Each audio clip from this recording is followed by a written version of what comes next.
Now the first thing I'm going to do is I'm going to delete every single line of code. I'm going to delete harder every single line of code inside of my code file and start by writing out everything by hand. The minimum required code in order to get a C# program to compile is what I'm about to show you.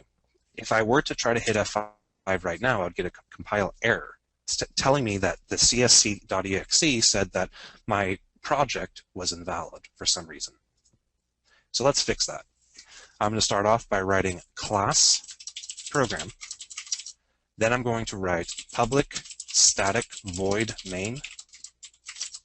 Then I'm going to write system.console.writeLine, and in quotes, hello world, which is the pretty standard introductory to programming type thing.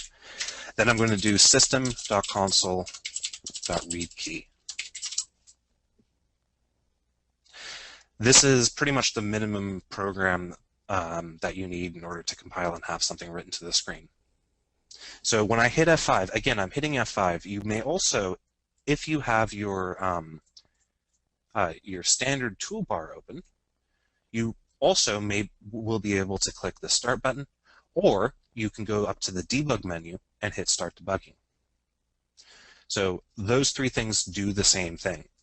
When I hit F5, what it's going to do is it's going to run my program through the C# compiler, and Visual Studio is going to execute it.